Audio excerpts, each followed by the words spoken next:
ओम शांति। 10 दिसंबर की मुरली का सार है। बाबा ने हम बच्चों को आज कहा कि अविनाशी ज्ञान रत्नों का दान ही महादान है। इस दान से ही हमें राजाई प्राप्त होती है, इसलिए हम महादानी बने। प्रश्न: किन बच्चों का सर्विस का शौक होगा, उनकी मुख्य निशानियाँ। बाबा ने कहा कि उन बच्चों में पुरानी दुनिया का वातावरण बिल्कुल अच्छा नहीं लगेगा। उन्हें बहुतों की सेवा कर आप समान बनाने में ही खुशी होगी। पढ़ने और पढ़ाने में ही उनको आराम आएगा। समझाते समझाते भला गला खराब भी हो जाएगा, लेकिन फिर भी खुशी रहेगी। उन्हें किसी की मिल्कियत नहीं चाहिए, अर्थात प्रॉपर्टी के पीछे वो अपना समय व्यर्थ नहीं गवाएंगे। उनकी रगें सब तरह से टूटी हुई होंगी। वो बाप समान उदारचित होंगे। उन्हें सेवा के अलावा और कोई चीज़ मीठा नहीं लगेगा। गीत ओम नमः शिवाय। बाबा ने कहा, सुप्रीम टीचर बाबा हमें पढ़ाते हैं, तो बेहद के बाप के पास हम बैठे हैं वर्षा लेने के लिए। भले संसार में आज शांति चाहिए बहुत मांगते हैं और भगवान को बुलाते भी हैं, तो बाबा ने कहा शांति का सागर ही शांति की स्थापना कर सकता है। शांति मिलेगी या तो शांति धाम में या तो सत्युग त्रेता में, बाकी और कहीं भी जगह बाबा ने कहा शांति वैसे नहीं मिलेगी।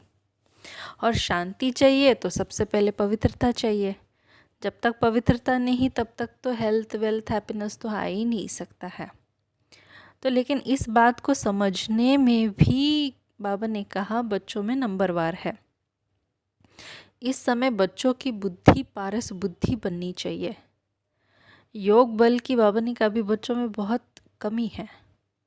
फट से तो सतोप्रधान बन नहीं सकते, लेकिन बाबा ने कहा कि अगर हम ब्राह्मण बनते हैं तो जो गायन है कि सेकंड में मुक्ति जीवन मुक्ति, तो बाबा कहते जीवन मुक्ति तो मिलेगी। अगर बाबा ने कहा चलो अगर कोई बाबा का बनकर बाबा को छोड़ भी देता है ना, तो भी उसे जीवन मुक्ति मिलेगी, अर्थात स्वर्ग में तो आ ही जाएंगे। क्योंकि बाबा कहते स्वर्ग में झाड़ू लगाने वाले भी तो चाहिए, पद बहुत कम मिलेगा, क्योंकि ज्ञान का विनाश तो होगा नहीं। बाबा ने कहा आप बच्चों को समझ है कि ये हाय हाय होने के बाद ही फिर वाह वाह होना है। इस समय संगम युग में हमारा जो ब्राह्मण जन्म है, ये हीरे समान जन्म है। हम भारत की सर्विस करके भारत को ही पुनः शांतिपूर्ण बनाते हैं, और हमारा जीवन देवताओं से भी बहुत ऊंचा है। बाबा ने कहा कि सत्युग में रावण होता ही नहीं, विकार नहीं तो रावण नहीं, रावण नहीं तो दुख भी नहीं होता फिर तो, इसलिए वह भगवान को याद भी नहीं करते। बाबा तो कहते मैं आपको पवित्र बनाकर अपने साथ घर ले जाऊंगा। मनसा वाचा कर्मणा पवित्रता चाहिए, और मनसा में तो बाबा ने कहा और अच्छा चाहिए कि हमें एक बाप को छोड़कर और कोई याद ही ना आए।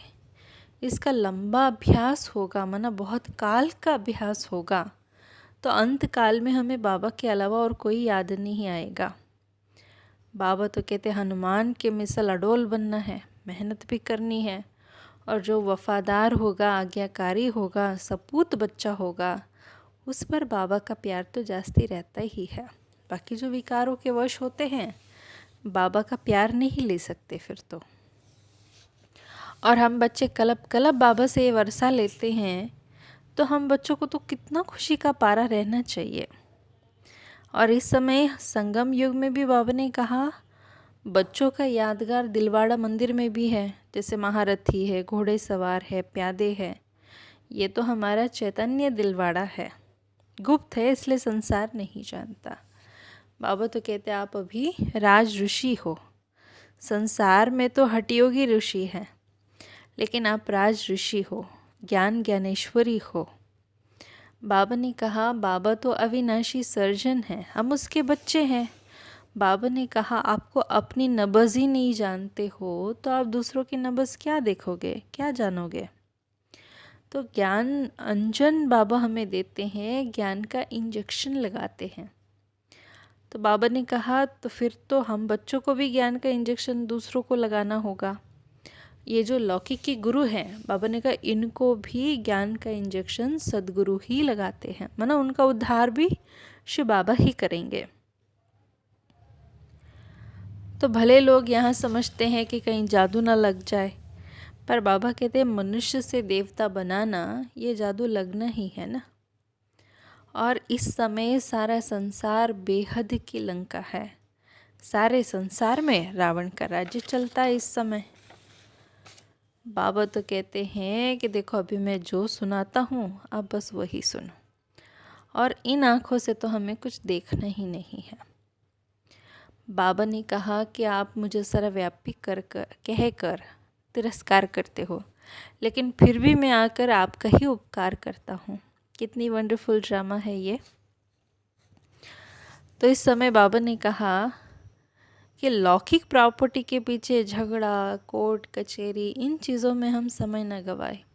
अगर उसके पीछे अगर हमारा कोई बंधन बढ़ता है तो बाबा कहते प्रॉपर्टी तो छोड़ो, ऐसा प्रॉपर्टी लेके क्या करना जिससे हमें दुख हो या हमारा समय व्यर्थ चला जाए। इससे अच्छा तो हम सेवा में लगाए जो हमारा बेड़ा पार हो जाए।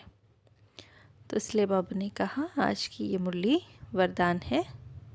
अंतर्मुक्ता की गुफा में रहने वाले देह से न्यारे देही भव। जो पांडवों की गुफाएं दिखाते हैं वो अंतर्मुक्ता की गुफाएं हैं। जितना देह से न्यारे देही रूप में स्थित होने की गुफा में रहते हैं तो उतना दुनिया के वातावरण से परे हो जाते हैं। वातावरण के प्रभाव में नहीं आते, जैसे गुफा के अंदर रहने से बाहर का वातावरण से परे हो जाते हैं, ऐसे ये अंतर्मुक्ता की गुफा भी सबसे न्यारा और बाप का प्यारा बना देती है। जो बाप का प्यारा है वो स्वतः सबसे न्यारा हो जाता है।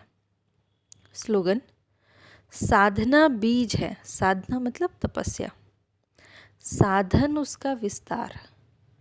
तो विस्तार में साधना को छुपा नहीं देना। साधना मतलब बाबा ने कहा कि विस्तार जो हुआ है उसमें तपस्या को नहीं भूलना है। अच्छा, ओम शांति।